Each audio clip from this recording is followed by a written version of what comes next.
A desperate jazz singer takes a last-minute gig to keep the lights on, but one soulful performance catches the eye of a billionaire haunted by his past. Is it fate or a second chance cloaked in risk? Before we get into the story, comment below where in the world you are watching from today.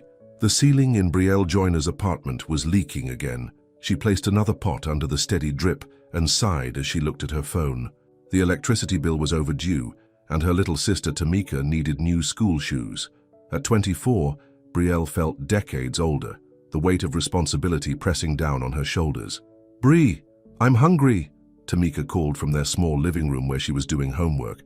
"I know, baby, give me a minute," Brielle replied, checking her nearly empty refrigerator. She'd been stretching their groceries as far as possible, but they couldn't last much longer. Her phone buzzed with a text message. It was from Marcus, the booking agent who helped her find singing gigs around New Orleans. "Emergency job tonight, rich people party at Marlowe Estate, previous singer cancelled, $500 cash. You in?" Brielle's heart jumped. $500 would cover the electricity bill and get Tamika those shoes she needed. She quickly texted back, "I'm in. What time?" 8 p.m. Dress fancy. Jazz standards. Brielle rushed to her closet and pushed aside her everyday clothes. In the back hung a simple black gown she'd found at a thrift store. It wasn't designer, but it looked elegant enough from a distance. She'd worn it for church concerts and the occasional wedding gig. "Tamika, I got a job tonight. Mrs. Wilson next door will watch you," she called out. "Again?" Tamika frowned. "But you promised to help with my science project." Brielle knelt down to her sister's eye level. "I know, and I'm sorry, but this job pays really well, and you know what that means?" "New shoes?" Tamika's eyes lit up. "Exactly." Brielle smiled, though her heart ached. At 12 years old, Tamika deserved so much more than broken promises and hand-me-downs. After a quick dinner of boxed macaroni and cheese, Brielle got ready. She applied her makeup carefully, put on her best pair of earrings, her mother's simple pearl studs, and slipped into the black dress. Looking in the mirror, she tried to see past the exhaustion in her eyes. Tonight, she would pretend to be someone else, someone who belonged among the wealthy and privileged. "You look like a princess," Tamika said from the doorway. Brielle smiled. "I'm just a singer, baby girl, but thank you." After dropping Tamika at Mrs. Wilson's apartment, Brielle caught the streetcar to the Garden District, where the Marlowe Estate stood among other mansions, grand and imposing with its white columns and manicured gardens. At the service entrance, a harried event coordinator greeted her. "You're the replacement? Thank God. The band is already set up. You'll do 2 45-minute sets. Background music, nothing flashy. These people don't really listen anyway." Brielle nodded, swallowing her pride. It wasn't the first time she'd been told her talent was just background noise for the rich. The ballroom was breathtaking, with crystal chandeliers casting a golden glow over marble floors. Men in tailored suits and women dripping in jewels mingled, champagne glasses in hand. Brielle felt painfully out of place as she made her way to the small stage where the band was warming up. "Brielle Joyner," she introduced herself to the pianist, a middle-aged man with kind eyes. "Pete, these are the guys," he nodded toward the bassist and drummer. "We heard you can really sing. What's your repertoire?" "Anything you need," she said confidently. Music was the one thing she never doubted about herself. "Let's start with some Ella, move to Billy, throw in some Sarah Vaughan," Pete suggested, handing her a list. "Follow our lead, we'll follow yours." As the guests continued to arrive, the band began to play. Brielle closed her eyes, took a deep breath and let the first notes of At Last flow from her lips. Her voice, rich and soulful, carried across the room, but as predicted, few people seemed to notice. They were too busy with their conversations, their networking, their world that was so different from hers, until she opened her eyes and saw him. Standing alone near a pillar, a champagne glass untouched in his hand, was a man unlike anyone else in the room, tall and lean, with dark hair swept back from a face that could have been carved from stone. He wasn't talking or pretending to listen to someone else. He was completely still, his eyes fixed on Brielle. She faltered for just a moment before regaining her composure. As she moved into the next song, God Bless the Child, she found herself singing directly to this stranger.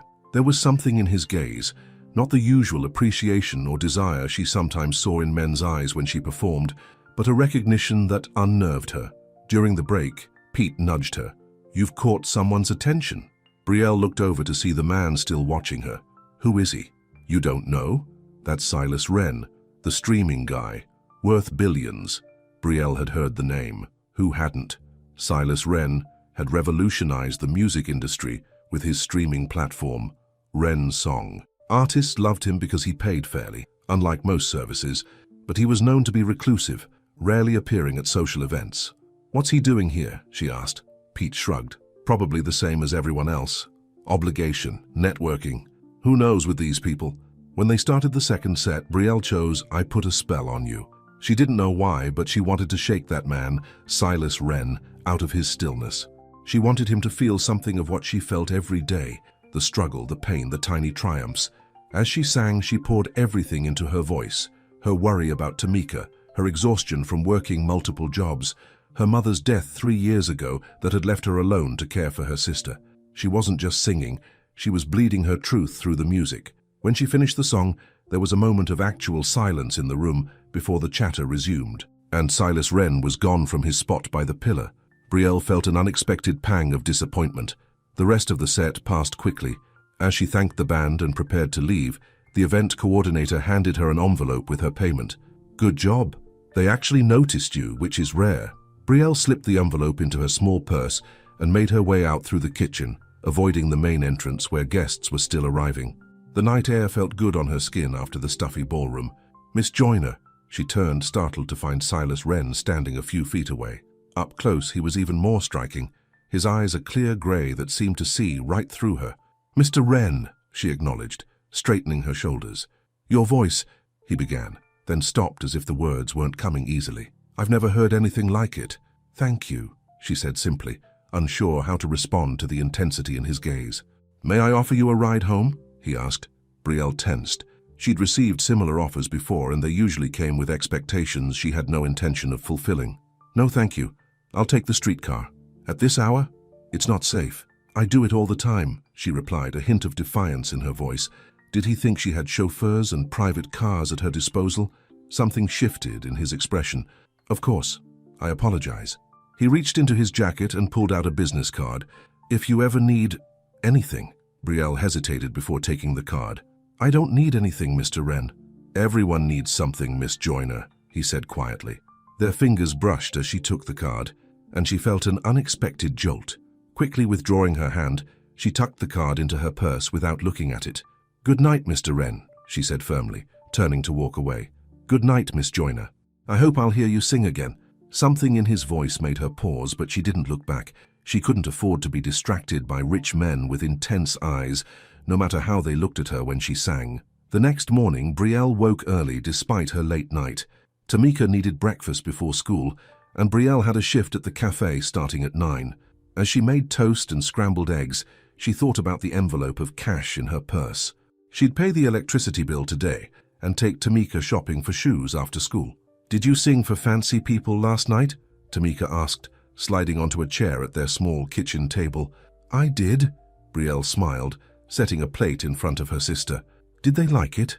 Brielle thought of Silas Wren's face, the way he'd stood so still, listening. "One person did, I think." After dropping Tamika at school, Brielle headed to the cafe. Her boss, Gloria, a no-nonsense woman in her 50s, greeted her with a nod. "You look tired, girl." "Late gig," Brielle explained, tying on her apron. "Singing will break your heart," Gloria warned, not for the first time.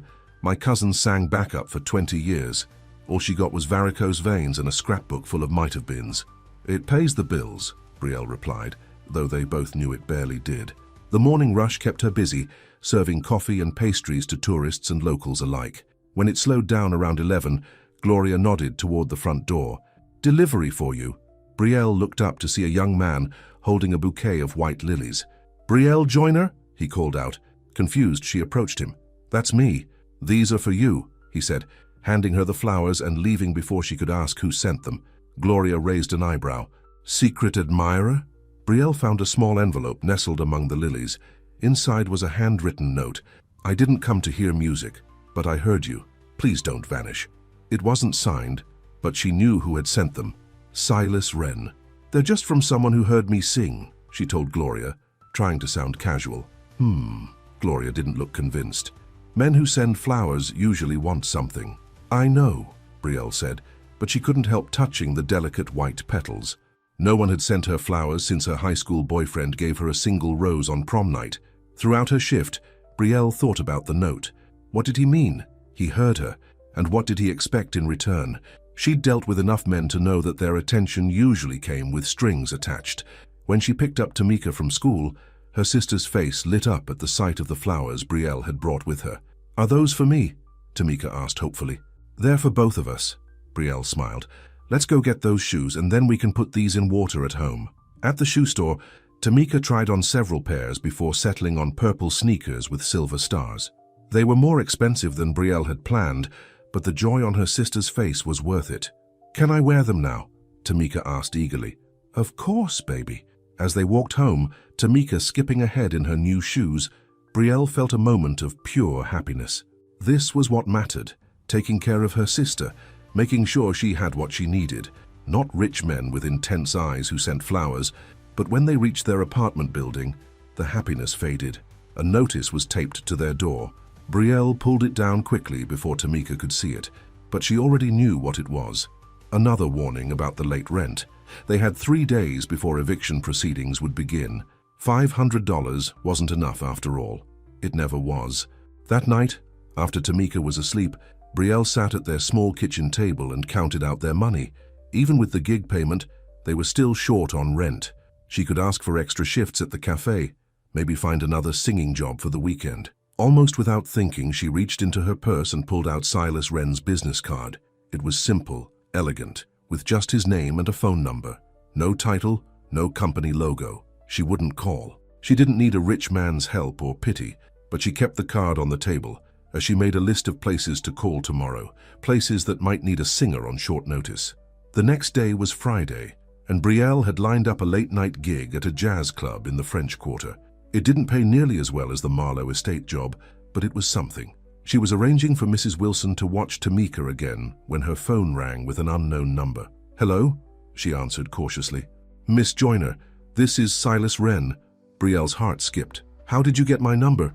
"From the event coordinator at the Marlowe estate. I hope you don't mind." She did mind. She minded very much that he thought he could just call her like they knew each other. "What do you want, Mr. Wren?" There was a pause. "I'd like to talk to you about your music." "I don't have music, I just sing." "Then about your voice, your gift." Brielle almost laughed. "My gift doesn't pay the rent, Mr. Wren. Perhaps I could help with that." And there it was, the offer she'd been expecting, the rich man thinking he could buy what he wanted. "I'm not for sale," she said coldly. "That's not what I meant," he said quickly. "I run a music streaming service. I work with artists. I'd like to discuss professional opportunities." Brielle hesitated. Was he serious? "I don't record music. I just sing at events." "Maybe you should. Record, I mean." His voice was quiet but intense. "Your voice deserves to be heard by more than party guests who aren't really listening." She thought about the eviction notice, about Tamika's school fees coming due next month, about the leaking ceiling. "What exactly are you proposing? Dinner? A conversation? Nothing more?" Brielle closed her eyes. She didn't trust him, didn't trust any man who could send expensive flowers on a whim. But if there was even a chance he was serious about professional opportunities. "When?" she asked finally. "Tomorrow night? I could pick you up at 7. "No," she said firmly.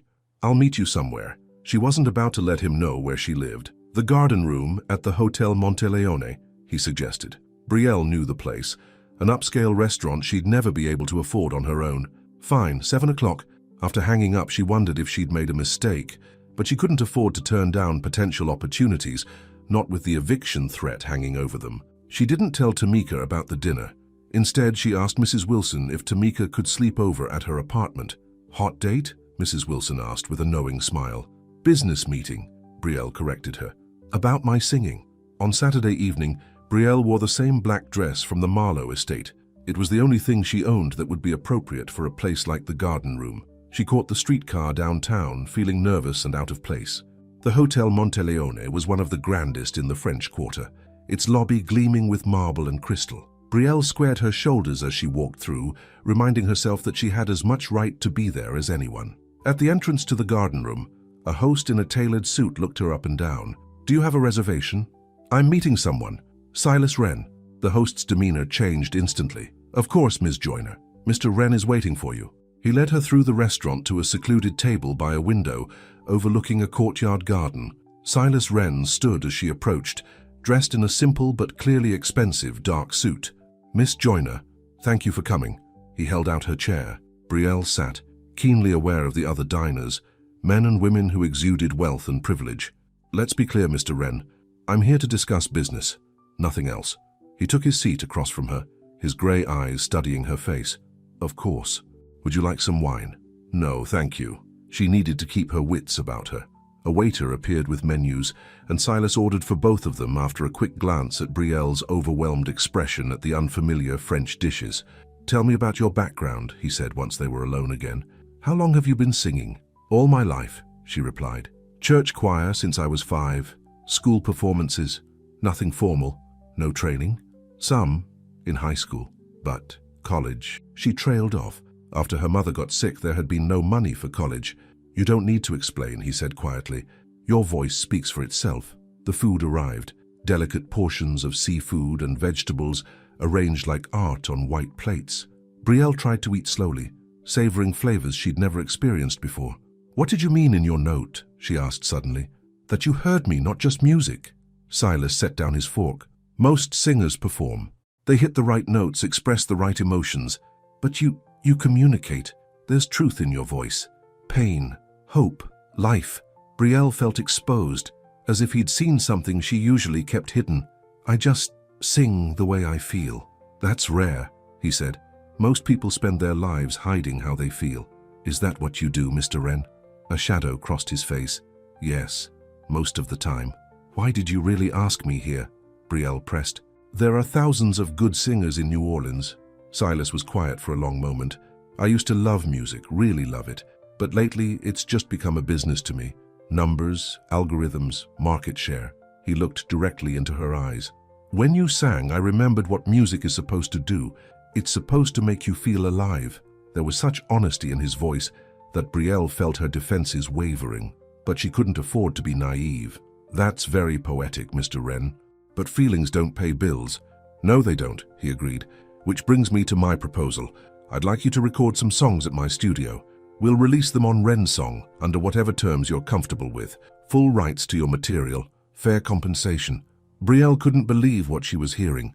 "Why would you do that for someone you just met?" "Because talent like yours shouldn't be wasted on background music at parties," he said simply.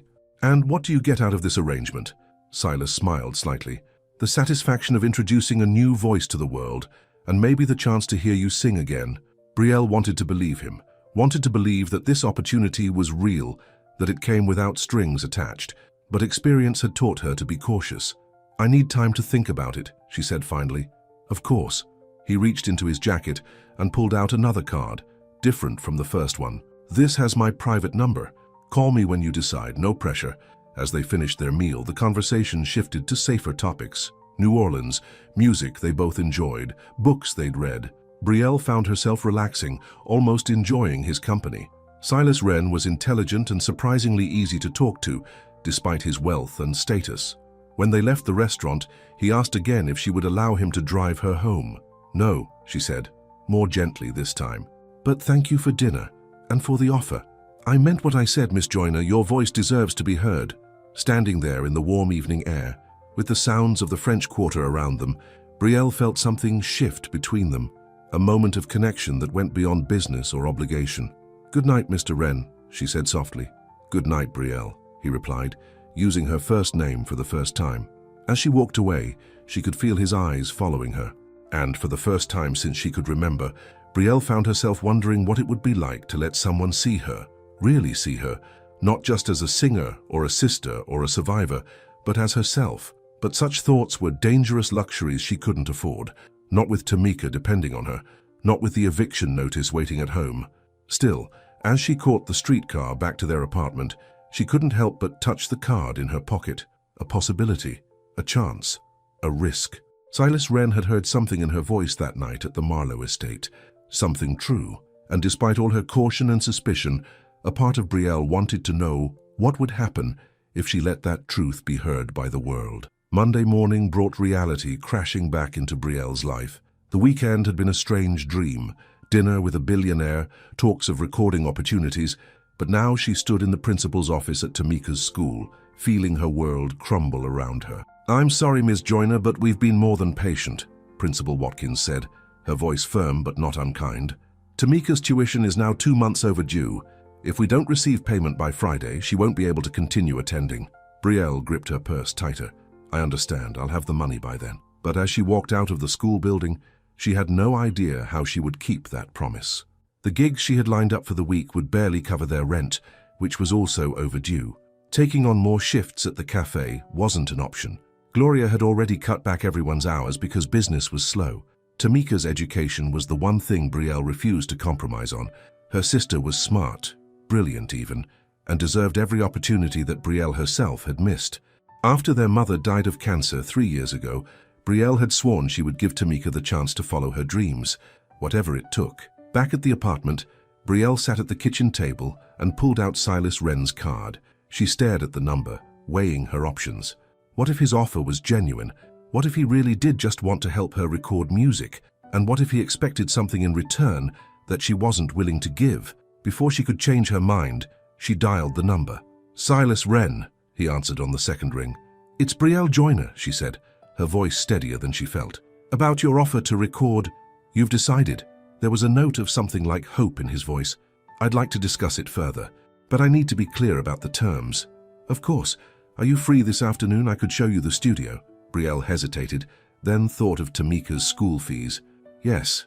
What time? 2 o'clock? I can send a car for you. This time she gave him her address. She couldn't afford the luxury of pride anymore. At precisely 2 o'clock, a sleek black car pulled up outside her apartment building. Brielle had changed into her best jeans and a simple blouse, her hair pulled back in a neat ponytail. She wanted to look professional, not like she was trying too hard. The driver opened the door for her, and to her surprise, Silas was sitting in the back seat.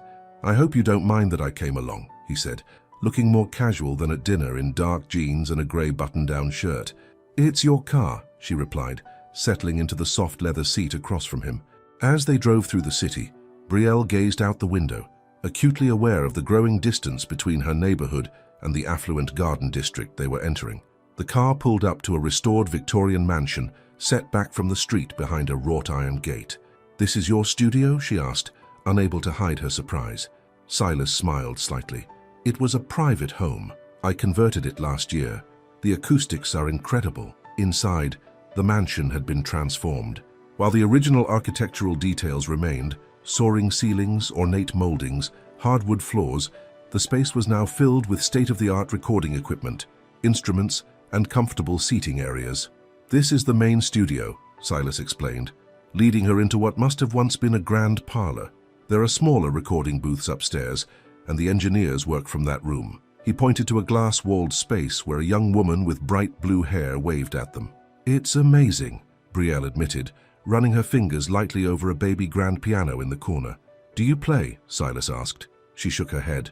I always wanted to learn, but... She trailed off, not wanting to talk about money again. Try it, he encouraged. Hesitantly, Brielle sat at the piano and pressed a few keys, producing a disjointed melody. I work with dozens of artists, Silas said, watching her.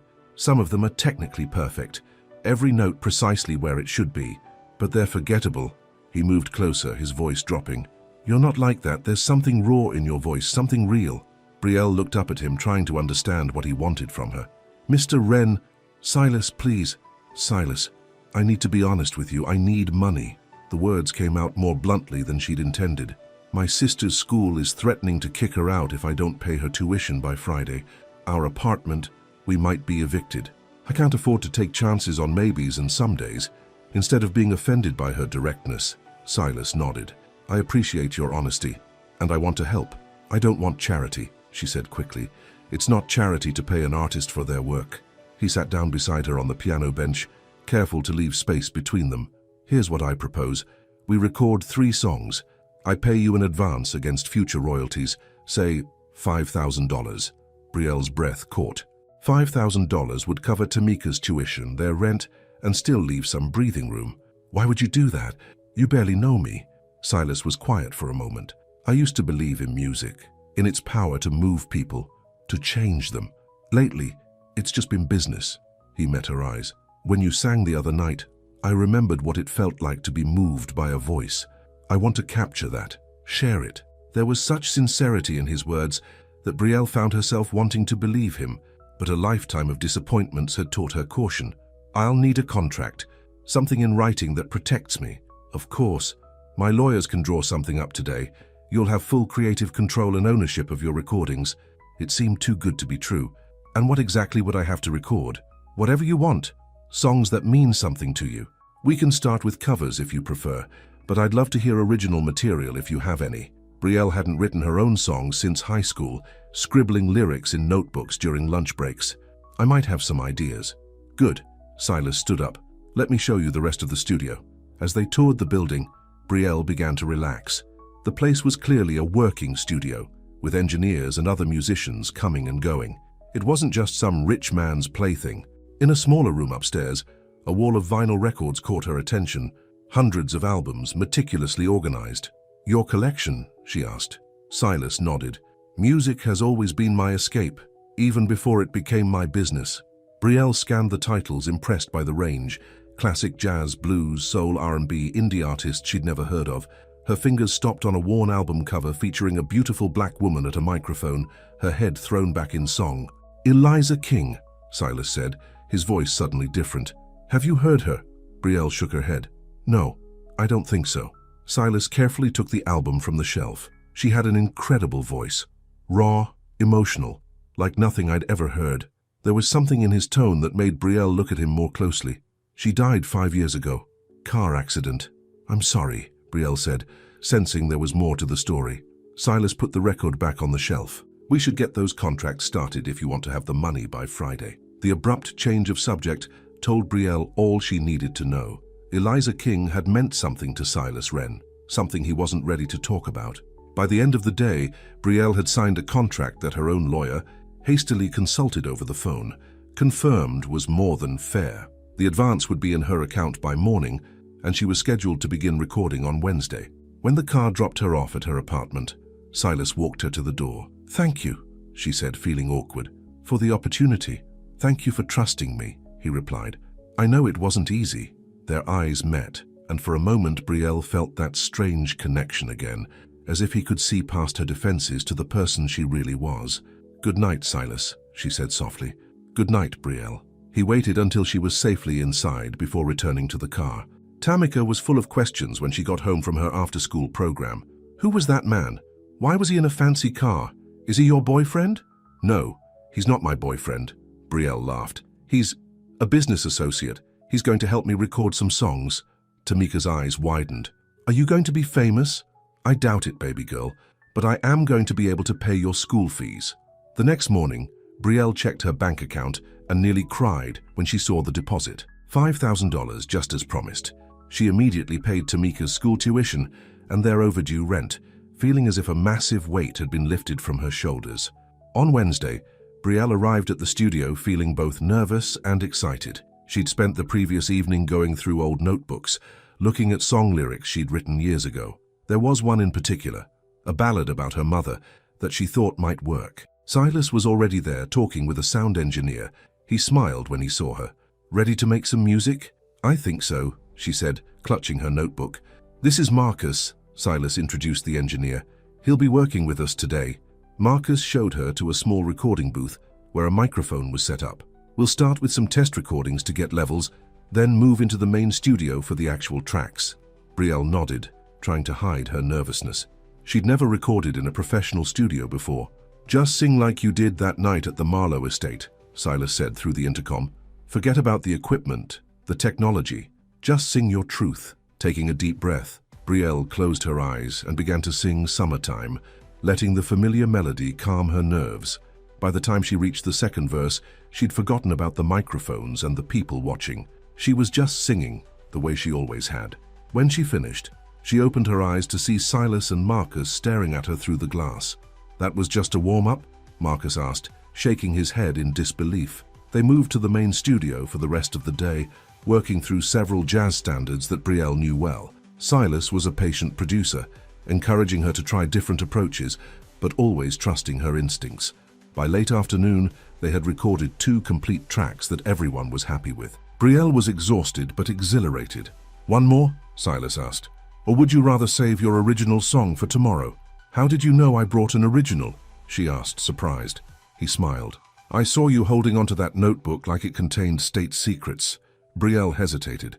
The song she'd written was deeply personal, a tribute to her mother's strength during her illness. She wasn't sure she was ready to share it. Tomorrow, she decided. I want to get it right. Of course.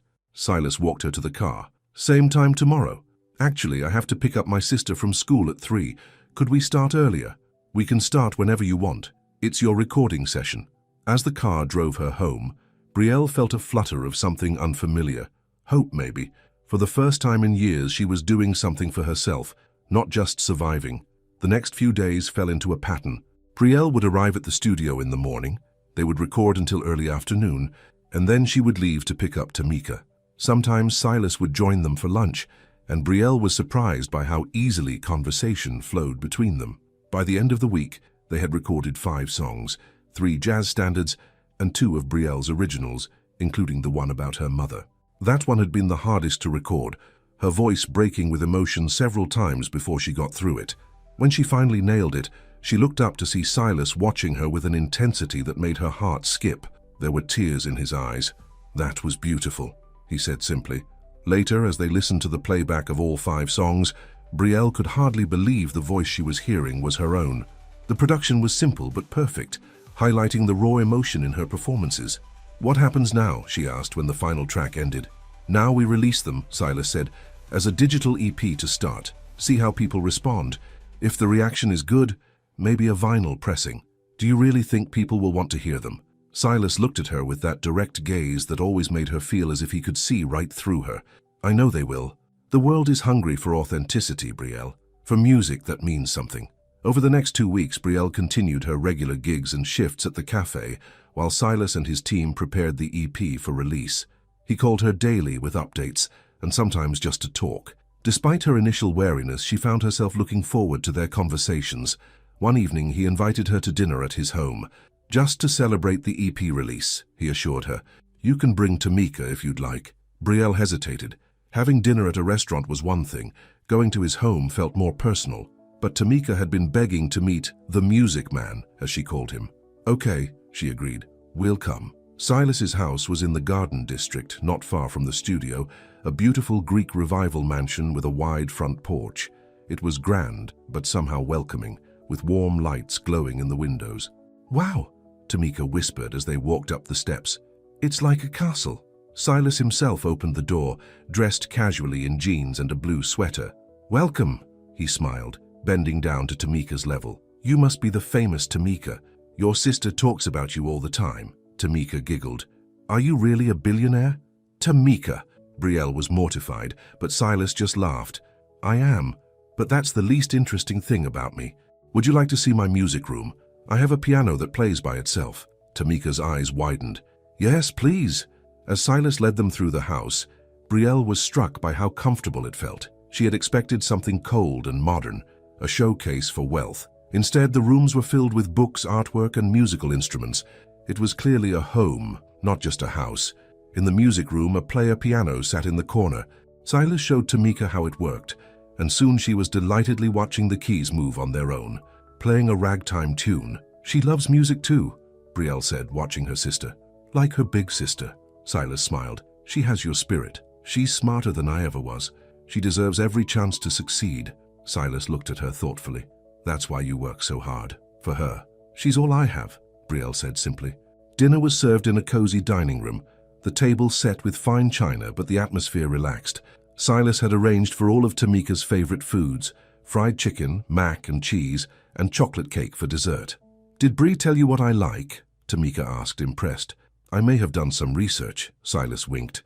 After dinner, while Tamika explored the extensive library with Silas's housekeeper, Mrs. Bennett, Silas led Brielle out to a small rooftop garden.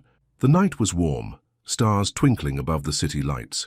"I have something for you," he said, handing her a small package. Inside was a flash drive. "What's this?" "Your EP, Brielle Joyner, Unfiltered. It goes live on Rensong tomorrow." Brielle turned the flash drive over in her hands. "I can't believe this is really happening." "Believe it," Silas said softly. "Your voice deserves to be heard, Brielle." She looked up at him, suddenly aware of how close they were standing. "Thank you. For everything." Something shifted in his expression, a vulnerability she hadn't seen before. "I should be thanking you. Your music. It reminded me of things I'd forgotten." "Like what?" she asked, her voice barely above a whisper. "That some things are worth the risk of getting hurt again." The air between them seemed charged with unspoken feelings. For a moment, Brielle thought he might kiss her, and more surprisingly, she realized she wanted him to. But then the moment passed, as Mrs. Bennett called out that Tamika had fallen asleep on the library sofa. "I should get her home," Brielle said, stepping back. Silas nodded. "Of course, I'll have my driver take you." As they carried a sleepy Tamika to the car, Brielle felt a strange mix of relief and disappointment.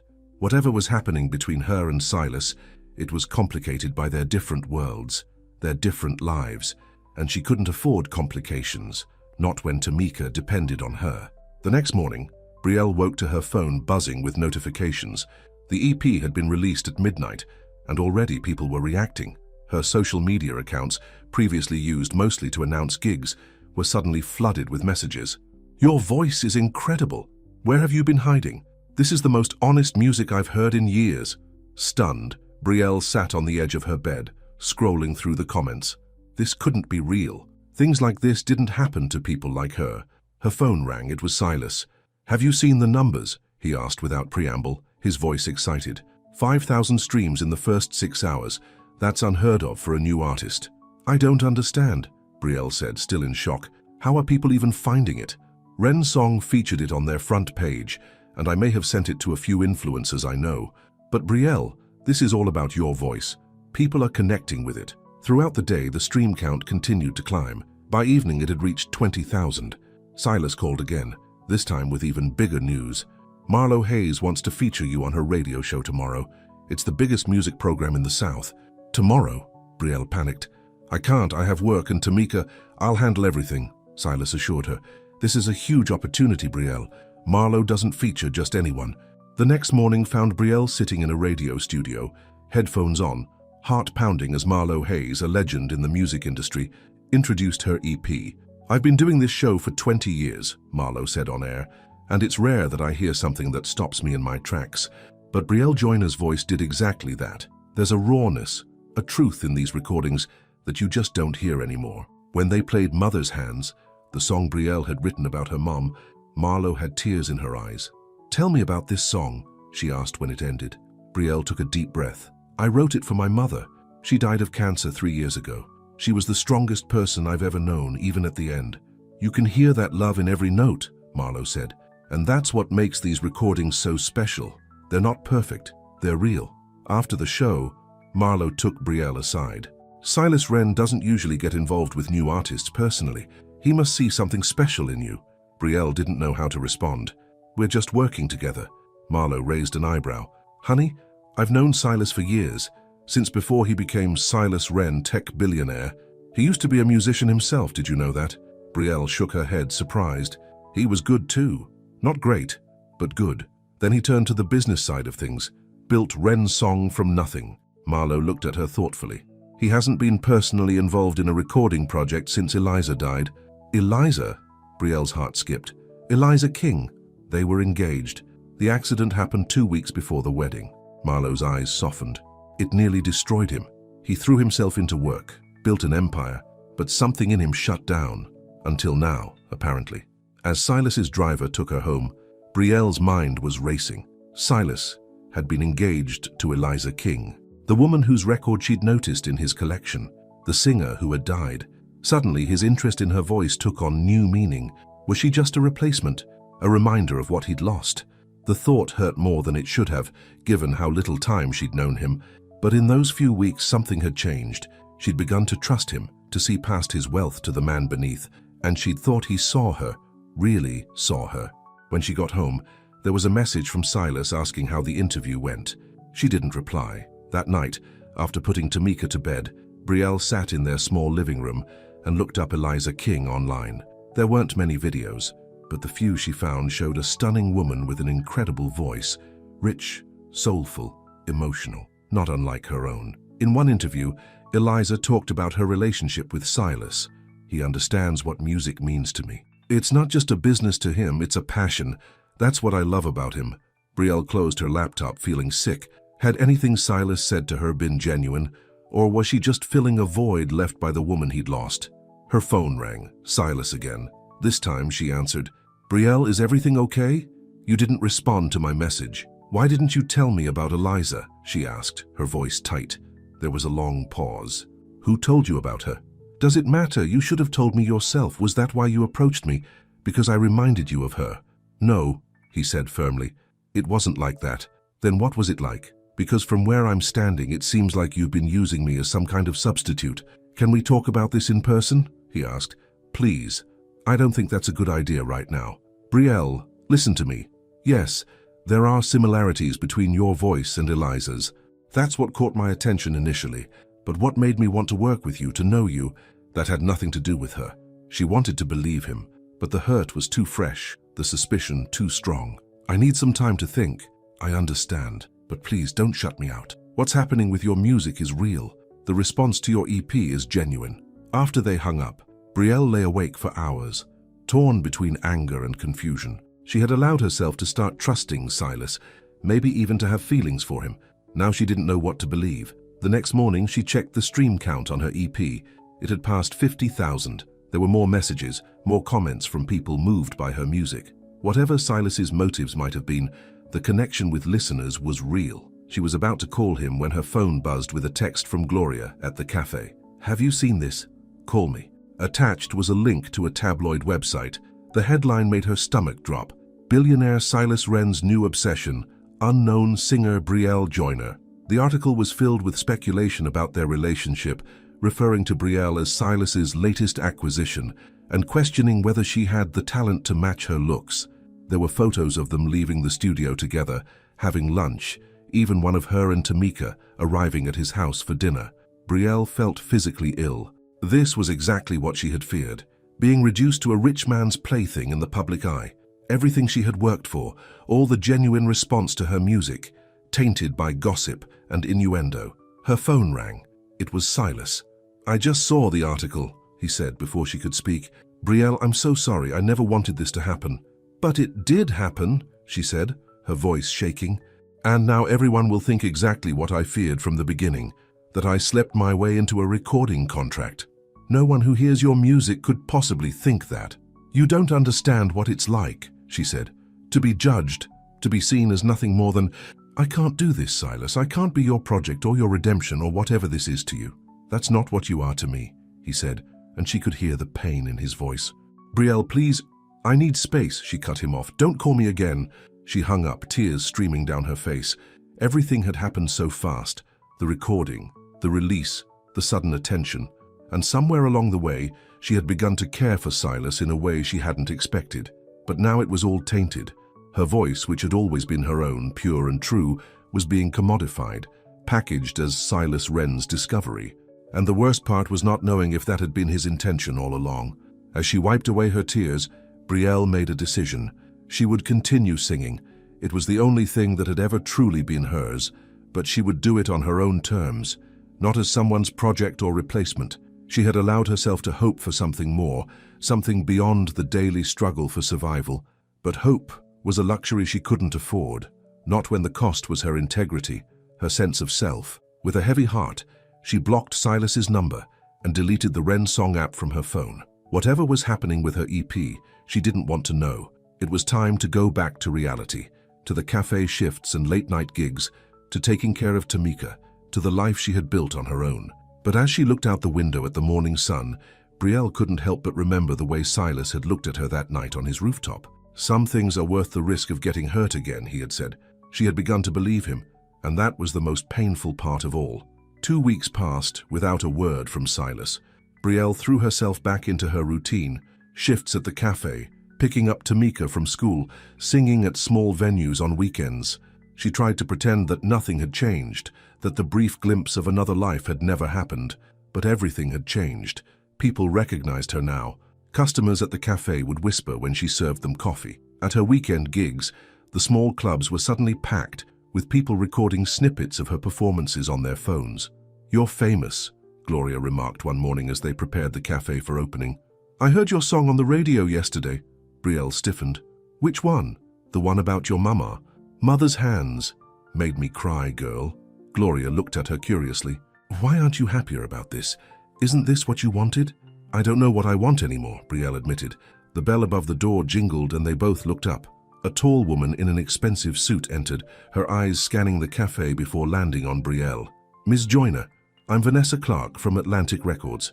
She extended a business card. Do you have a moment to talk? Gloria nudged Brielle. Go on, I'll cover for you. In a corner booth, Vanessa got straight to the point. Your EP is generating serious buzz. We'd like to offer you a recording contract with Atlantic. Full album, promotional tour, the works. Brielle stared at her, stunned. But I already recorded with Ren Song. A 5-song EP. We're talking about a major label deal. Vanessa leaned forward. Between us, there's a reason most artists don't stay with Ren Song. It's a good platform for exposure, but for a career, you need a real label. I don't understand. Why would you want me? Vanessa smiled. Because you have what can't be manufactured. Authenticity. Your voice makes people feel something real. That's rare these days. It was everything Brielle had ever dreamed of. A real recording contract, a chance at a career in music. But all she could think about was Silas, and how this would feel like a betrayal. Can I think about it? She asked. Of course, but don't think too long. Opportunities like this don't come around every day. Vanessa stood to leave. And Ms. Joyner? Whatever your relationship with Silas Wren, don't let it limit your potential. After Vanessa left, Brielle's head was spinning. A real contract, a tour, everything she'd fantasized about on those late nights when Tamika was asleep, and she allowed herself to dream. But what about Tamika? A tour would mean leaving her behind, something Brielle had sworn she would never do. And what about Silas?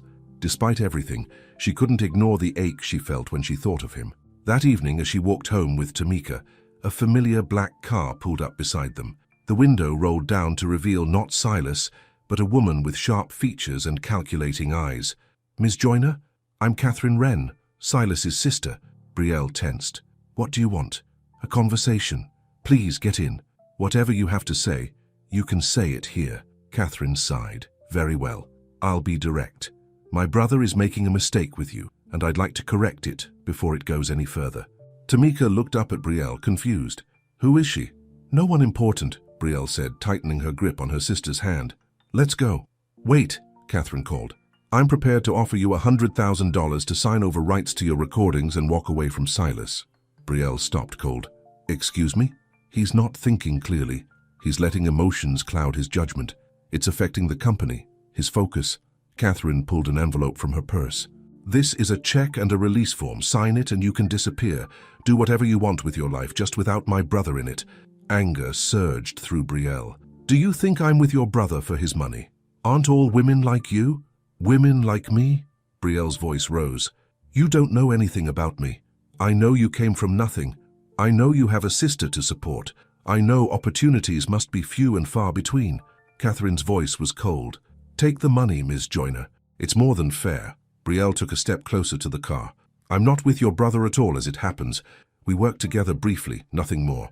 But if I were with him, it wouldn't be for his money. And there isn't enough money in the world to make me sign away my music. She looked straight into Catherine's eyes. Now leave us alone. She turned away, guiding Tamika down the street. Behind them, the car window rolled up, and the vehicle pulled away from the curb. Was that really Mr. Silas's sister? Tamika asked, wide-eyed. Yes, baby, but she's nothing like him. Is Mr. Silas your boyfriend? Tamika persisted. Brielle sighed. No, he's just someone I used to know. That night, after Tamika was asleep, Brielle finally allowed herself to do what she'd been avoiding for 2 weeks. She looked up her EP online. The numbers were staggering. Over 500,000 streams, thousands of comments.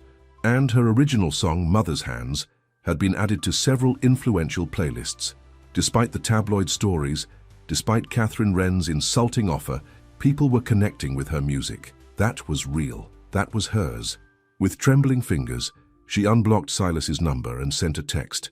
We need to talk. His response came immediately. Name the place and time. Brielle suggested the next morning at a small park near her apartment. It was neutral ground, public but quiet enough for a private conversation. She arrived early, sitting on a bench near the playground, where a few children were already running and climbing despite the early hour. When Silas approached, her heart skipped. He looked tired, his usual polished appearance slightly rumpled as if he hadn't been sleeping well. "Brielle," he said her name like a prayer, stopping a few feet away as if unsure of his welcome. "Sit down," she said, gesturing to the bench. He sat, leaving space between them. "I've missed you." The simple honesty of his words made her throat tight. "I met your sister yesterday." Silas's expression darkened. "Catherine came to see you. What did she want?" "To pay me off. $100,000 to sign away my music and stay away from you." "I'm going to kill her," he muttered, running a hand through his hair.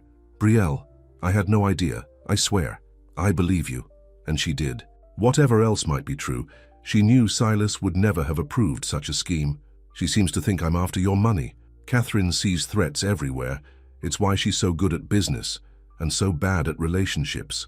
He hesitated. "What did you tell her?" "That I wouldn't sign away my music for any amount of money, and that we weren't together anyway." Pain flashed across his face. "Is that still true? That we're not together?" Brielle looked down at her hands. "I don't know what we are, Silas. I don't know if I can trust what I feel around you. Because of Eliza." "Yes." She finally voiced the fear that had been haunting her. "Am I just a replacement? Someone whose voice reminds you of what you lost?" Silas was quiet for a long moment. "When Eliza died, something in me died too. I stopped listening to music for pleasure. I stopped feeling anything, really. I built Rensong because it was what she would have wanted, but it became just business to me." He looked at Brielle, his eyes intense. "And then I heard you sing.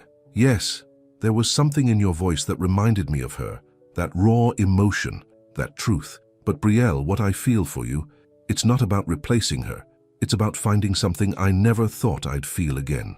"And what's that?" "Hope." The word hung between them. "You don't just remind me of Eliza. You remind me of what it feels like to be alive, to care about something, someone more than success or money or power." Brielle wanted to believe him, but there was still too much unsaid.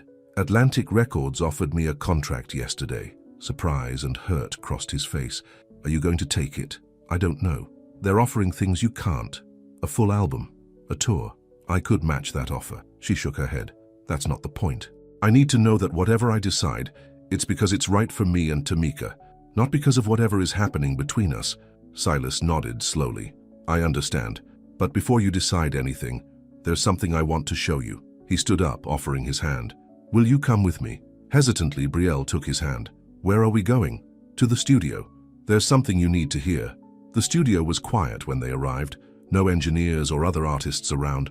Silas led her to the main recording room and gestured for her to sit. "After you blocked my number, I couldn't sleep, couldn't eat, couldn't focus on work." He moved to the sound console.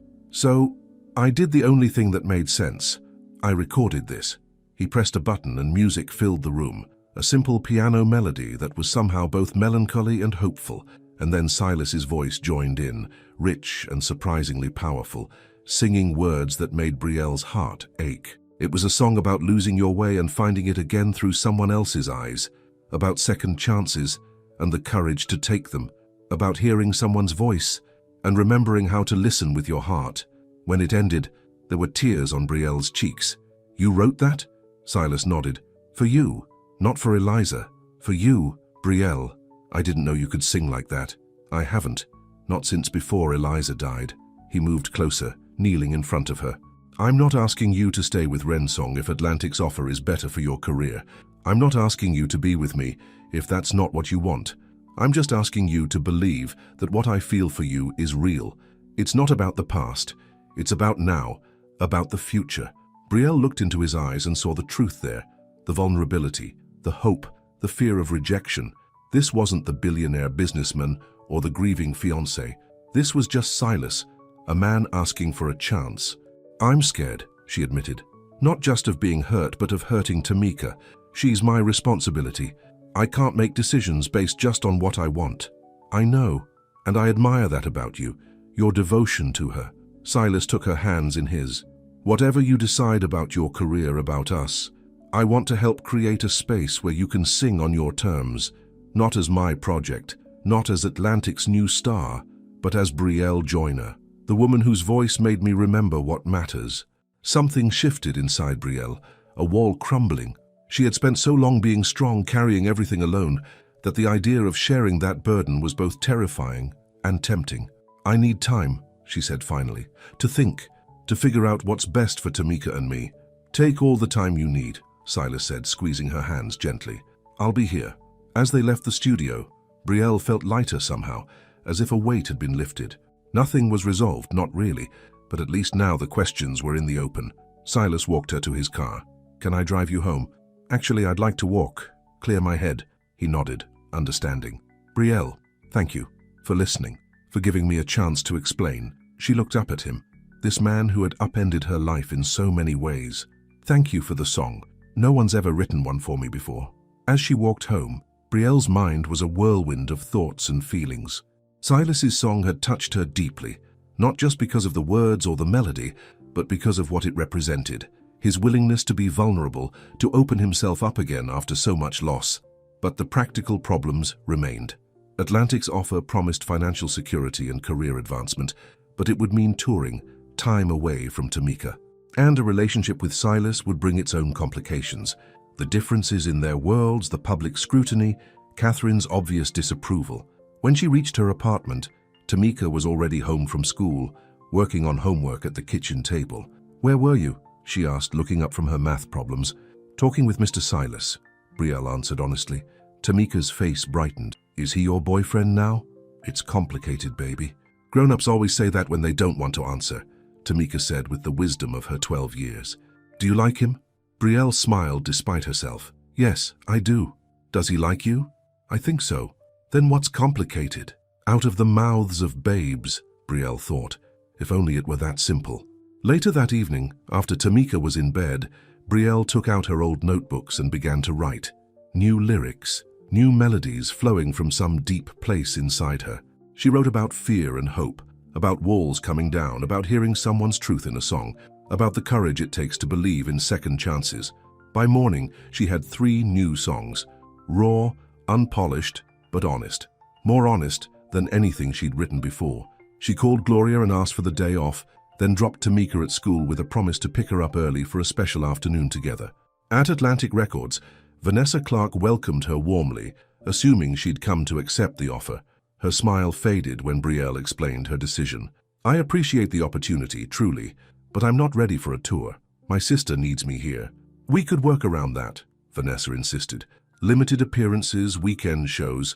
Brielle shook her head. It's not just that. I need to make music my way, on my terms, without pressure to be something I'm not. This is about Silas Wren, isn't it?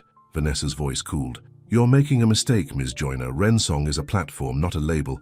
They can't offer you what we can.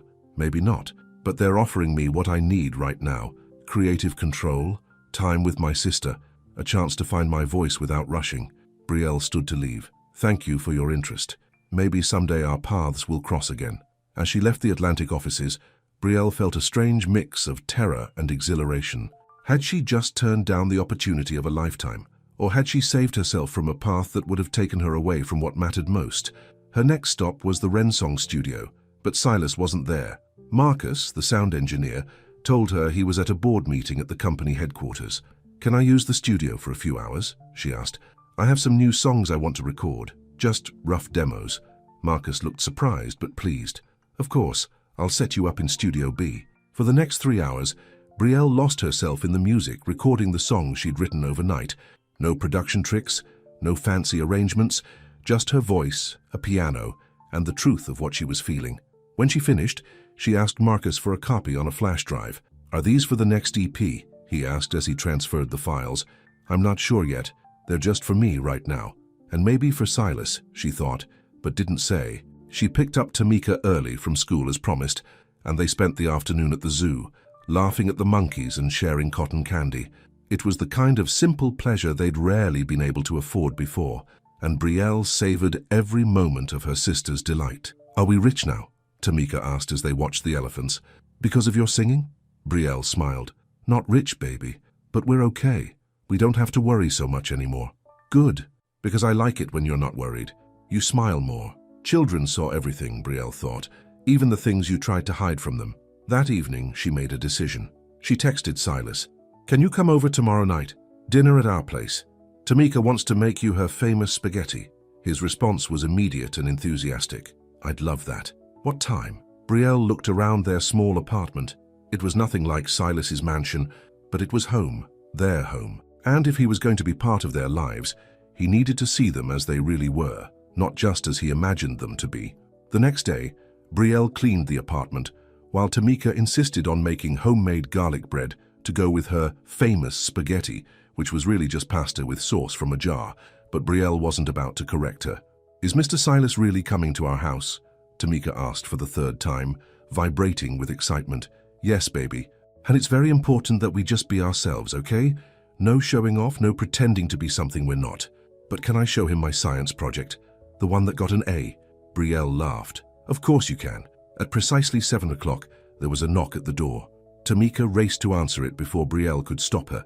"Mr. Silas," she exclaimed, "you came." Silas stood in the doorway, looking more casual than Brielle had ever seen him, in jeans and a simple button-down shirt. In his hands were a bouquet of flowers, not expensive lilies this time, but cheerful sunflowers, and a wrapped package. "Of course I came," he smiled at Tamika. "I heard you make the best spaghetti in New Orleans." Tamika giggled. "It's from a jar, but I made the garlic bread myself." "Then I can't wait to try it." Silas looked past her to Brielle, his eyes softening. Hi, she said, feeling suddenly shy. "Come in." Their apartment must have seemed tiny and shabby compared to what he was used to, but Silas showed no sign of discomfort as he handed the flowers to Brielle. "These are for you," he said, then gave the package to Tamika. "And this is for you." Tamika tore open the wrapping to reveal a book about space exploration. "Wow, thank you. How did you know I love space?" "A little bird told me." Silas winked at Brielle. Dinner was a relaxed affair, with Tamika dominating the conversation, telling Silas about school, her friends, and her dream of becoming an astronaut someday. Silas listened with genuine interest, asking questions that made her beam with pride. "You'd need to study hard," he told her. "Math, science, engineering, but I have no doubt you could do it. That's what Bree always says, that I can do anything if I work hard enough." "Your sister is a very wise woman," Silas said, his eyes meeting Brielle's across the table. After dinner, Tamika insisted on showing Silas her room, proudly displaying her science project, a detailed model of the solar system. "The sun is actually a lot bigger compared to the planets," she explained seriously, "but I couldn't fit it if I made it to scale." "It's very impressive," Silas told her. "You clearly put a lot of work into it." When it was time for bed, Tamika surprised them both by giving Silas a hug. "Will you come back again?" she asked. "If it's okay with your sister, I'd like that very much," he replied, looking to Brielle for confirmation. She nodded, her heart full at the sight of them together. After tucking Tamika in, Brielle joined Silas in the living room. "Thank you for being so good with her. She doesn't usually warm up to people so quickly. She's an amazing kid, smart, curious, confident. You've done an incredible job with her. I've tried. It hasn't always been easy." Silas moved closer on the couch. "I know, and that's what makes it all the more impressive." He took her hand. "Brielle, I need to tell you something. I talked to my lawyers today about setting up a trust for Tamika's education. No strings attached, regardless of what happens between us." Brielle stiffened. "Silas, I don't want your money. It's not for you. It's for her. To make sure she has every opportunity to become that astronaut, or whatever else she dreams of being." His voice was gentle but firm. "You don't have to accept, but please think about it, not as charity, but as an investment in an extraordinary young woman's future." Brielle's first instinct was to refuse. Her pride, her fierce independence rebelled at the idea. But wasn't that exactly what she'd promised herself? That Tamika would have every chance she herself had missed? "I'll think about it," she said finally. Silas nodded, accepting her answer without pushing. "There's something else." He reached into his pocket and pulled out a small USB drive. "I listened to the demos you recorded yesterday. They're incredible, Brielle. Raw, honest, powerful." She blushed. "They're just rough ideas. They're much more than that. I've been in this business a long time. What you have, it's special." He leaned closer. "I want to produce a full album with you. Not as a replacement for Eliza, not as my project, but as a partner. Your songs, your voice, your vision. I'll provide the studio, the distribution, whatever support you need, but the creative decisions will be yours." Brielle's heart raced. "What about touring, promotion? We'll work around Tamika's schedule. Weekend shows, school holidays. Or no touring at all if that's what you prefer. Your music will find its audience, Brielle, I believe that." It was everything Atlantic had offered, but without the pressure, without the sacrifice of time with Tamika. And it came from a man who had written a song just for her, who had opened himself up again after years of grief, who looked at her 12-year-old sister and saw not a burden, but a brilliant future astronaut. "You make it hard to say no," she said softly. "That's the idea." His smile was gentle, his eyes never leaving hers. "Brielle, I'm not asking you to trust me completely, not yet. I know I need to earn that, but I am asking you to give us a chance, to see where this might go, both personally and professionally." As he spoke, Brielle realized something. The fear was still there. Fear of dependency, fear of disappointment, fear of loss. But for the first time, the hope was stronger. Hope that maybe, just maybe, she didn't have to do everything alone anymore. "Okay," she said, her voice barely above a whisper. "Okay to which part?" "All of it. The album, the trust for Tamika." She took a deep breath. "And us. Seeing where this goes." The joy that spread across Silas's face made her heart skip. Slowly, giving her time to pull away if she wanted, he leaned in and kissed her. It was gentle at first, then deeper as she responded, her hands coming up to touch his face. When they finally broke apart, both slightly breathless, Silas rested his forehead against hers. "I should go," he said reluctantly. "It's getting late." Brielle nodded, though part of her wanted him to stay. They both knew they needed to take things slowly, for Tamika's sake as much as their own. At the door, he kissed her once more. "Good night, Brielle. Thank you for dinner, for letting me into your home, your life. Good night, Silas." As she closed the door behind him, Brielle leaned against it, her heart full of a feeling she hadn't experienced in years. Joy. Pure, uncomplicated joy. Whatever challenges lay ahead, Catherine's disapproval, the public scrutiny, the balancing of two very different worlds, they would face them together. And for the first time since her mother died, Brielle allowed herself to believe that maybe, just maybe, happy endings weren't just for fairy tales. The next few weeks passed in a whirlwind of music and laughter. During the day, Brielle worked with Silas and Marcus in the studio, bringing her new songs to life. In the evenings, Silas often joined her and Tamika for dinner, helping with homework, playing board games, becoming a fixture in their small apartment. Slowly, the walls that Brielle had built around her heart began to come down. She found herself sharing stories of her mother, of the struggles after her death, of dreams she'd never dared to voice before. And Silas listened, really listened, in a way no one had in years.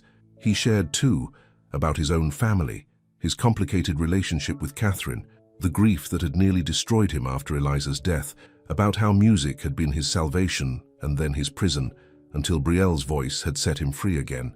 One evening, as they sat on the small balcony of her apartment, while Tamika did homework inside, Silas took her hand. "I have something to ask you," he said, his voice unusually serious. Brielle's heart skipped. "What is it?" "The album is almost finished. I'd like to arrange a small showcase, just a few dozen people, industry professionals, some press, a chance for them to hear the music as it's meant to be heard, live and intimate."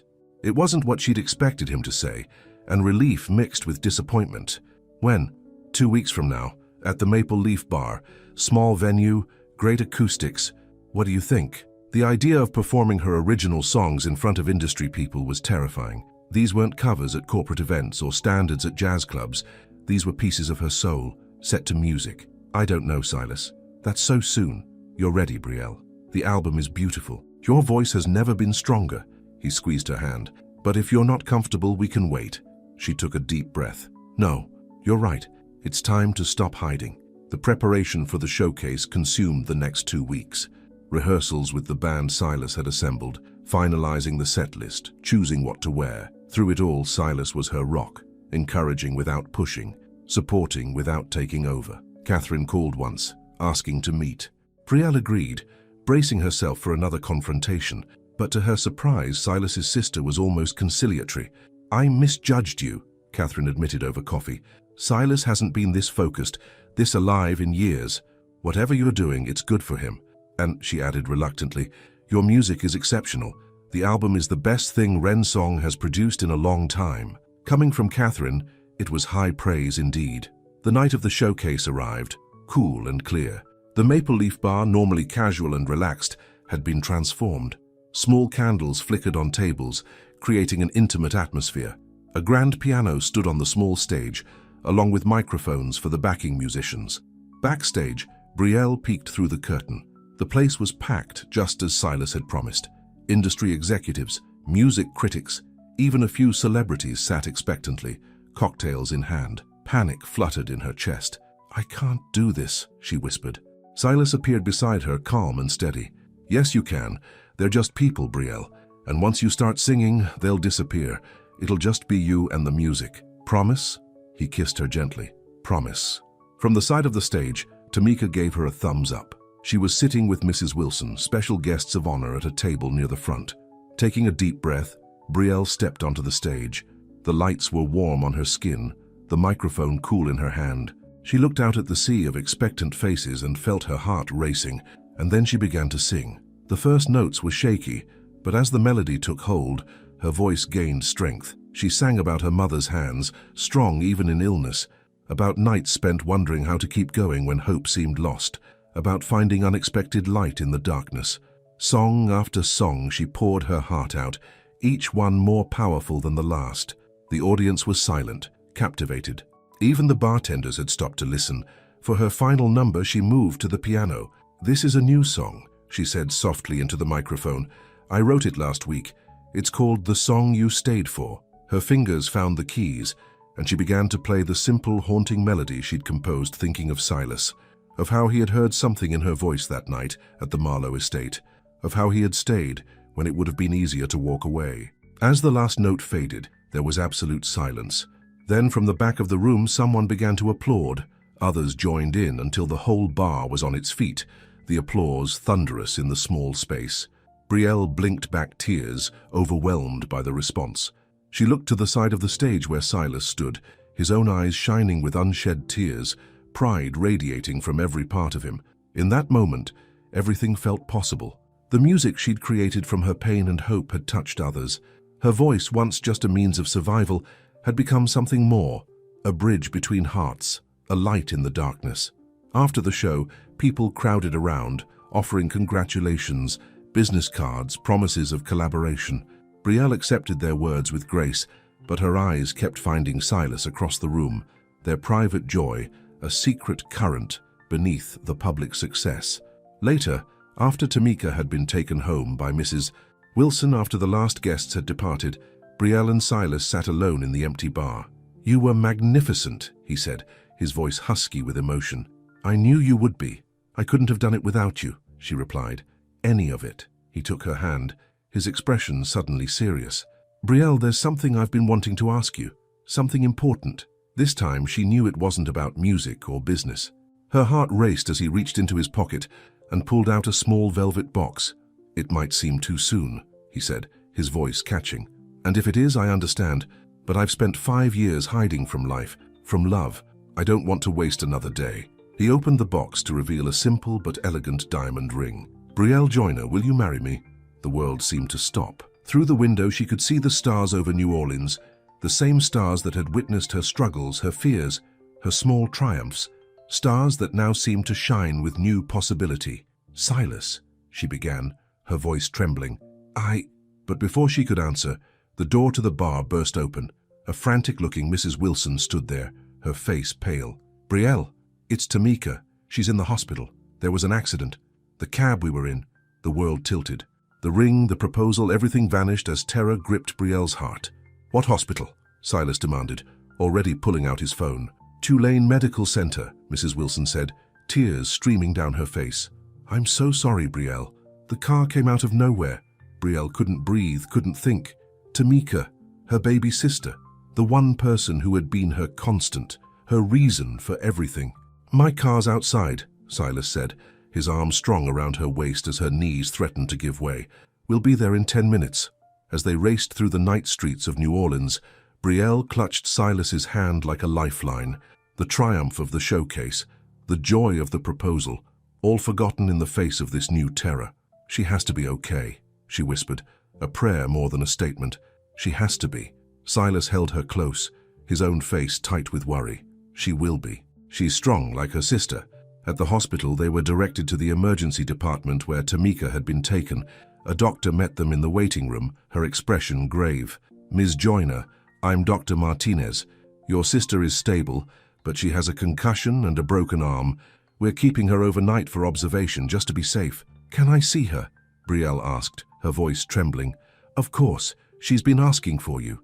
This way. Silas squeezed her hand. I'll wait here. She needs her sister now. Brielle followed the doctor down a sterile hallway, her heart pounding. When they reached Tamika's room, she gasped at the sight of her little sister looking so small in the hospital bed, her arm in a cast, a bandage on her forehead. Bree! Tamika's face lit up despite her injuries. Did you see? I got a blue cast. Relief washed over Brielle as tears spilled down her cheeks. She rushed to the bed, carefully gathering Tamika in her arms.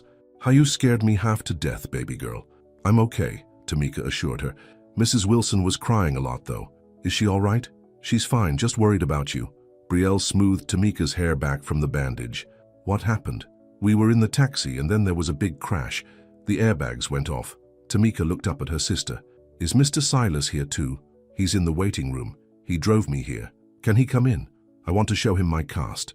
Brielle nodded, sending a quick text to Silas. He appeared moments later, his face relaxing with relief when he saw Tamika alert and talking. Hey, astronaut, he said gently. That's quite an adventure you had tonight. Look at my cast, Tamika said proudly. The doctor said people can sign it. I'd be honored to be the first, Silas replied, producing a pen from his pocket. As he carefully wrote a message on Tamika's cast, Brielle watched them together, her sister and the man who had changed both their lives in such a short time. The fear of losing Tamika had clarified everything. Life was too short, too precious to waste on doubts and fears. When the nurse came to check Tamika's vitals, Brielle and Silas stepped into the hallway.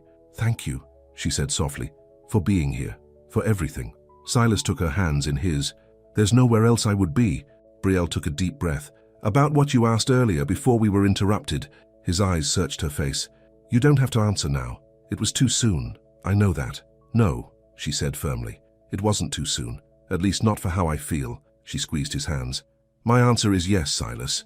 Yes, I'll marry you. Joy blazed across his face as he pulled her into his arms, holding her tight as if afraid she might disappear.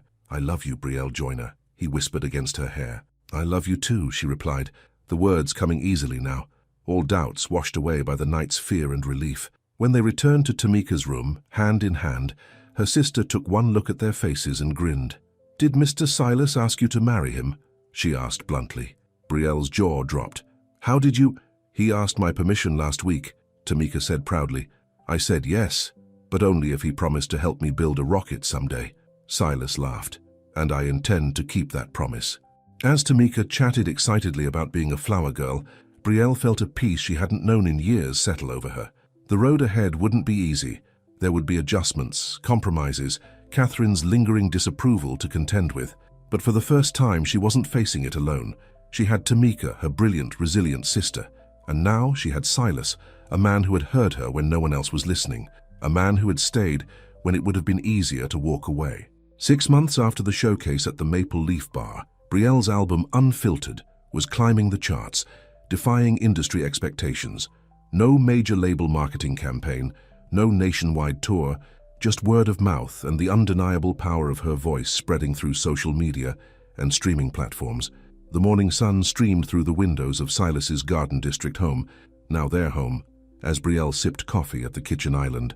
Tamika was in the backyard with her science tutor, building a model rocket as part of her accelerated program at her new school. Have you seen the latest numbers? Silas asked, coming into the kitchen with his tablet. His hair was still damp from the shower, and he wore the relaxed expression that had become his normal look these past months. I'm trying not to obsess, Brielle replied, though she couldn't help smiling at his enthusiasm. Number 7 on the Billboard chart. For an independent release, that's unheard of. He kissed her forehead. You're changing the game, Brielle. She leaned into him, still amazed at how natural it felt to be here, in this life that had once seemed so far beyond her reach. We're changing it together. Their engagement had made headlines, of course. Billionaire tech mogul to wed unknown singer had been the most common headline, though a few more thoughtful pieces had focused on the music rather than the relationship. Catherine had eventually come around, especially after hearing the full album. It's a solid business decision, she'd admitted grudgingly. Her talent is undeniable, and, she'd added, looking directly at Brielle, my brother is happier than I've seen him in years.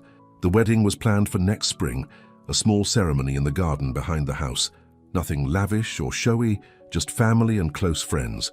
Tamika would be the maid of honor, a role she took very seriously, already planning her speech down to the last detail. "What time is your meeting with Marcus?" Silas asked, refilling her coffee cup. 11. We're finalizing the track list for the vinyl pressing.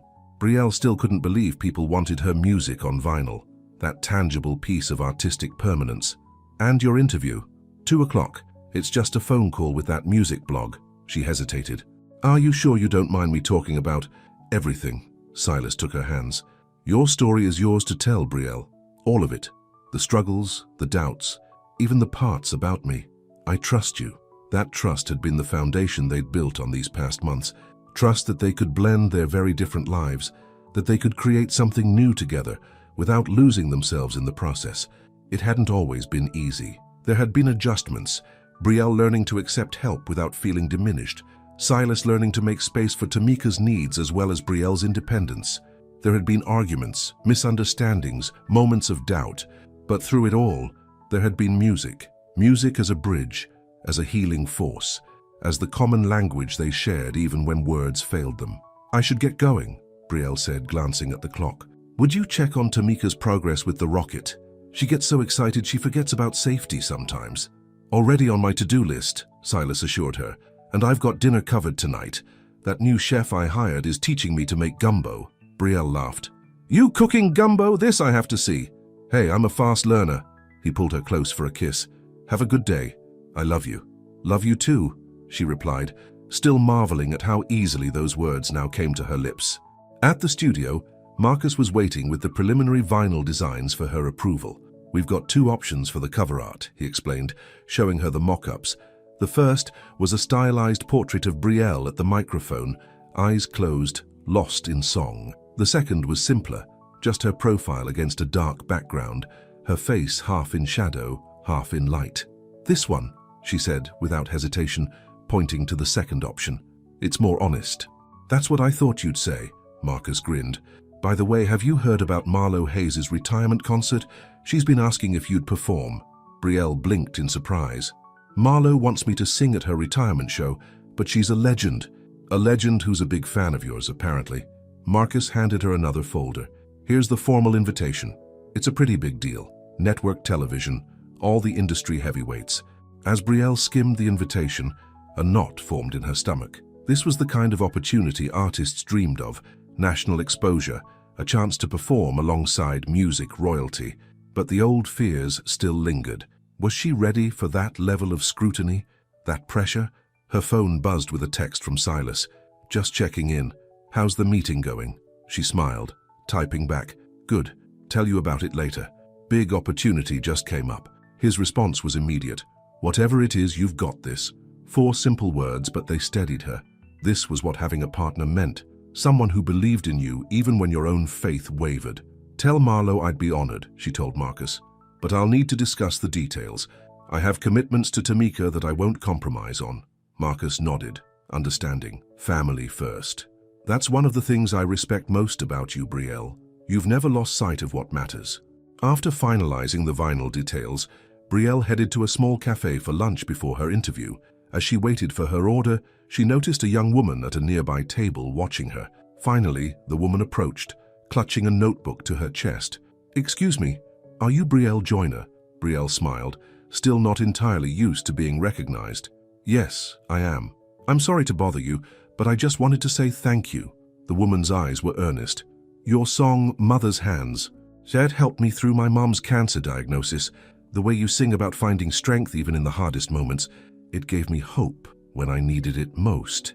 Emotion welled up in Brielle's throat. "How is your mom doing?" "She's in remission." The woman smiled through tears. "And she loves your music too. We listened to your album together during her treatments." "I'm so glad she's doing better," Brielle said sincerely. "And thank you for telling me. It means more than you know." After the woman left, Brielle sat quietly, absorbing what had just happened. Her music, born from her own pain and hope, was helping others through their darkest times. It was a responsibility, yes, but also a gift, one she never could have imagined when she was singing background at the Marlowe estate less than a year ago. Her phone interview with the music blog went smoothly, the journalist more interested in her songwriting process than gossip about her relationship with Silas. When the topic did eventually turn to their engagement, Brielle was ready. "Silas heard something in my voice that night that no one else had bothered to listen for," she explained.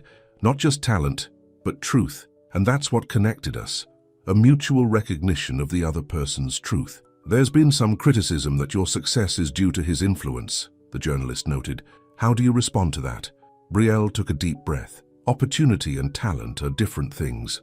Yes, Silas gave me an opportunity when others might not have, but the voice, the songs, the emotion people are connecting with, that's all mine. It's the result of everything I've lived through, everything I've fought for, especially for my sister." "And how is Tamika adjusting to all this change?" Brielle smiled at the thought of her sister. "She's thriving. She still keeps me grounded, though. Last week she told me my new song was okay, but needed more drums." After the interview, Brielle had one more stop before heading home. She drove to a small cemetery on the outskirts of the city, a bunch of sunflowers in the passenger seat beside her. At a simple headstone marked, "Eliza King, beloved daughter, friend and voice," Brielle laid the flowers and stood quietly for a moment. "I'm not here to replace you," she said softly to the air, "but I promise to take care of him, to help him remember how to listen with his heart, the way you taught him." It had been her idea to visit Eliza's grave, to acknowledge the woman who had been such an important part of Silas's life. He had offered to come with her, but Brielle had wanted to do this alone, a private moment of respect and gratitude. As she drove home, she felt a sense of peace. The past and present were no longer in conflict. They were simply different chapters of the same ongoing story. When she pulled into the driveway, Tamika came running out to meet her, waving a piece of paper excitedly. "I got accepted to the summer science program," she exclaimed, thrusting the letter at Brielle. "The one at NASA. They only take 20 kids from the whole country." Brielle hugged her sister tight, pride swelling in her chest. "That's amazing, baby girl. I knew you could do it." Silas appeared in the doorway, his face as proud as if Tamika were his own sister. In many ways, she had become family to him too these past months. "We're celebrating with ice cream before dinner," he announced. "Chef's orders." Later, after Tamika had gone to bed, exhausted from excitement, Brielle and Silas sat on the rooftop garden where he had first tried to propose. The night was warm, stars twinkling above the city lights. "I visited Eliza's grave today," she said quietly. Silas took her hand, his eyes soft with understanding. "Thank you for that. It means a lot." "I needed to do it. For all of us." She leaned against his shoulder. "Marlo Hayes invited me to perform at her retirement concert. It's going to be televised nationally." "Brielle, that's incredible." He turned to face her. "Are you going to do it?" "I think so, if we can work around Tamika's schedule." She looked up at him. "It's a little terrifying, to be honest." "The best things usually are." He stroked her cheek. "You know, when I first heard you sing at the Marlowe estate, I never imagined where it would lead. I just knew I couldn't let you walk away without at least trying to hear that voice again. And now you're stuck with it for good," she teased. "Luckiest man alive," he murmured, kissing her softly. As they sat together under the stars, Brielle thought about the journey that had brought them here. From a desperate gig in a borrowed dress to a chart-climbing album.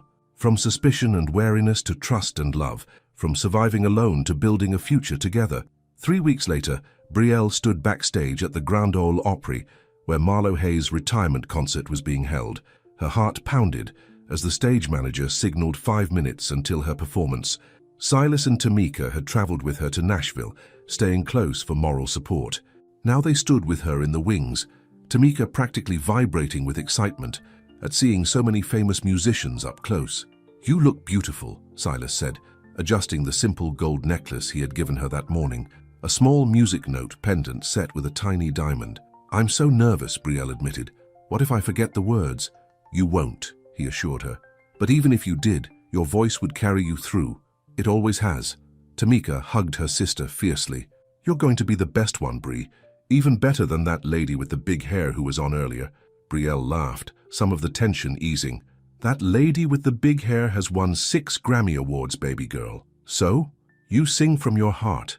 That's what matters." Out of the mouths of babes, Brielle thought, not for the first time. The stage manager approached. "Ms. Joyner, you're up next. Ms. Hayes will introduce you herself." Brielle took a deep breath, squeezing Silas's hand one last time before walking to the edge of the stage.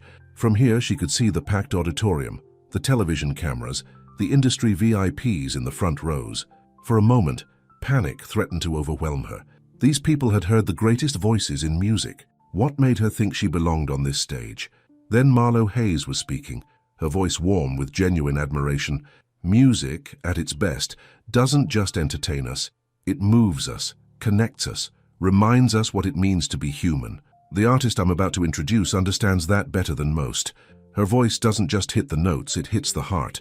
Please welcome in her national television debut, Brielle Joyner. The applause was polite but reserved as Brielle walked onto the stage. She knew most of the audience was probably wondering who she was, why she had been included in this prestigious lineup.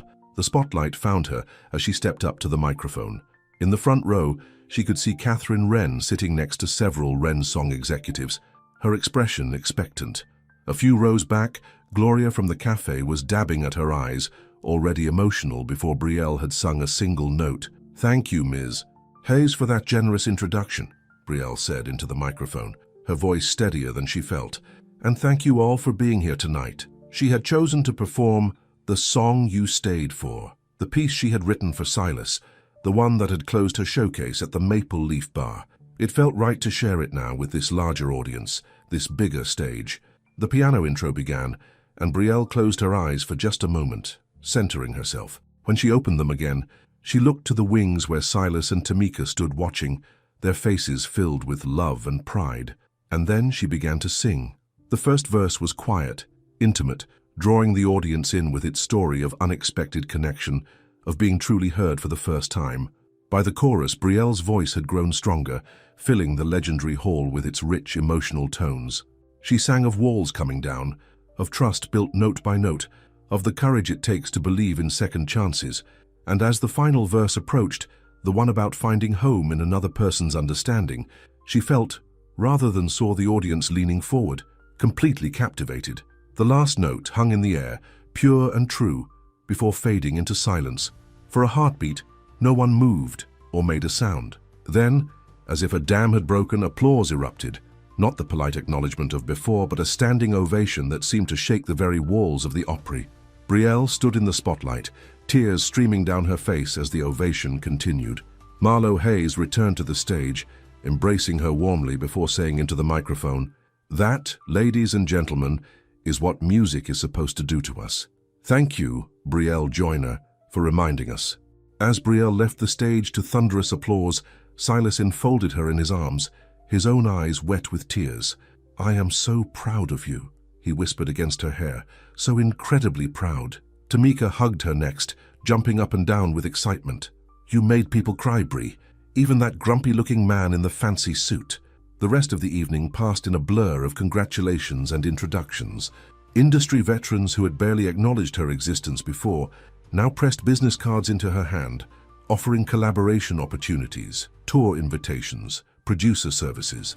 Through it all, Brielle stayed grounded, graciously accepting their praise but making no promises. Every decision would be made thoughtfully, with Tamika's needs and her own creative integrity in mind. When they finally returned to their hotel suite, exhausted but exhilarated, Silas opened a bottle of champagne while Tamika changed into her pajamas. "To the voice that stopped the world tonight," he toasted, handing Brielle a glass.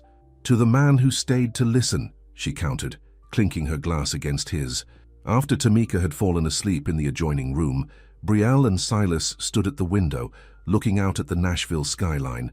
"Everything's going to change after tonight," she said softly. "There were recording executives from every major label there." "Some things will change," Silas agreed, "but not what matters most." He turned her to face him. "Not us. Not your relationship with Tamika, not your voice and what it stands for." "Promise?" she asked, suddenly needing his reassurance. "Promise." He kissed her gently. "Remember what you sang tonight, about finding home in another person's understanding? That's what we've built, Brielle. A home. Whatever comes next, we face it together." She rested her head against his chest, listening to the steady beat of his heart. "I never thought I could have this. Music, love, security, all of it. You deserve all of it and more," Silas said, his voice fierce with conviction. "You always did. I'm just grateful I was there to hear you that night." "The night you stayed," she murmured. "The night that changed everything," he agreed. 3 months later, on a perfect spring day, Brielle stood in the garden behind their home, wearing a simple white dress, wildflowers in her hair. Tamika, in a pale blue dress that matched her eyes, stood beside her, practically glowing with happiness. A string quartet played softly as guests found their seats, a small gathering of close friends and family. Gloria from the cafe sat in the front row, dabbing at her eyes already. Mrs. Wilson was there too, beaming with pride. Even Catherine Wren looked genuinely happy, seated beside Marcus and the other Wren Song staff, who had become like family. When the music changed, Brielle took a deep breath and began to walk down the flower-lined path. At the end stood Silas, his eyes never leaving hers as she approached.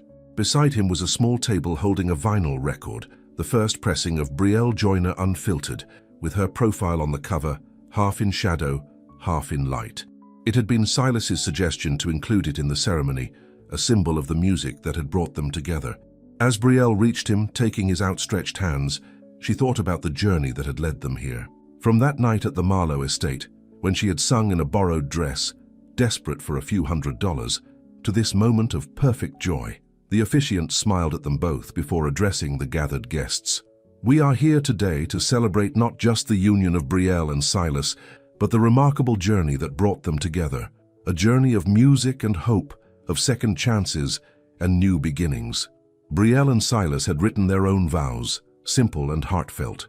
When it was her turn to speak, Brielle looked into his eyes and felt all nervousness fall away. "Silas, before I met you, I was surviving, not living. Singing to pay bills, not because it brought me joy." Her voice was steady, clear. "You heard something in me that night that I had almost forgotten was there. You didn't just hear my voice, you heard me, my struggles, my dreams, my truth." She squeezed his hands, aware of Tamika watching proudly from beside her.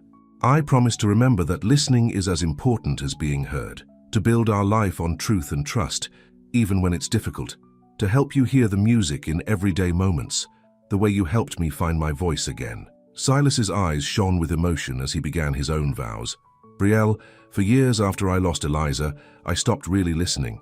Music became business, relationships became transactions. I was existing, not living." He took a shaky breath. "Then you stepped up to that microphone, and I heard something I thought was gone forever. Honesty, raw, beautiful truth." He glanced at Tamika, including her in his words. "I promise to always listen with my heart, not just my ears, to support your dreams without trying to shape them, to give you roots and wings, both of you, and to stay through whatever comes, because the song we're creating together is the most beautiful one I've ever heard." As they exchanged rings, a soft breeze stirred the garden, carrying the scent of jasmine and the distant sounds of New Orleans. It seemed to Brielle that in that moment, everything had come full circle, the struggles and doubts transformed into something precious and lasting. "By the power vested in me," the officiant said, "I now pronounce you husband and wife." Their kiss was gentle but full of promise, sealing the vows they had just made. As they turned to face their friends and family, now standing and applauding, Brielle felt a completeness she had never known before. The reception was joyful and relaxed, with good food, better music, and genuine laughter. As the evening progressed, Silas took Brielle's hand and led her to a quiet corner of the garden. "I have something for you," he said, producing a small package wrapped in silver paper. Inside was a vinyl record, not her album, but something else. The cover showed a simple title, "The Song I Stayed For, Silas Wren." "You recorded it?" she asked, touched beyond words. "Just one copy, just for you." He looked suddenly shy. "I'll never be the singer you are, but I wanted you to have this. Something that's just ours, not for the world to hear." Tears filled Brielle's eyes as she hugged him tight. "It's perfect. Thank you." As they rejoined the party, Tamika ran up to them, her face alight with excitement. "Brie, they want you to sing. Everyone's asking." Brielle looked at Silas, who nodded encouragingly. "Go on. Your audience awaits." The guests gathered around as Brielle took her place beside the quartet. Without any accompaniment, she began to sing, not one of her recorded songs, but an old spiritual her mother had taught her, a song about faith and perseverance, about finding light in the darkness. Her voice rose clear and strong in the evening air, carrying across the garden and beyond, into the heart of the city that had shaped her. As the final notes faded, she found Silas's eyes in the crowd, saw the love and pride shining there, and knew with absolute certainty that this moment, this life, this love, was what she had been singing for all along, not just to survive, but to truly live. The night continued with dancing and celebration, but for Brielle the most perfect moment came much later, After the guests had departed, she, Silas, and Tamika sat on the rooftop garden, still in their wedding clothes, looking up at the stars over New Orleans. "Are we a real family now?" Tamika asked, her head resting on Brielle's shoulder. "We always were," Brielle answered, reaching for Silas's hand. "But yes, officially now." "Good," Tamika yawned, "because I already told everyone at school that Silas is my brother-in-law." Silas laughed, pulling them both closer. "And I told everyone at work that I have the two most brilliant women in New Orleans as my family." As Tamika dozed off, Brielle and Silas remained, watching the stars and holding each other close. "Happy?" he asked softly. "More than I ever thought possible," she replied. In the distance, the sounds of the city created their own kind of music, jazz from the French Quarter, boat horns from the Mississippi, the rhythm of life continuing its eternal dance. But here, in this moment, there was a different song playing, one of family and hope, of dreams realized and promises kept. The song he had stayed for, the song they would sing together, day by day, note by note, for all the years to come. The end.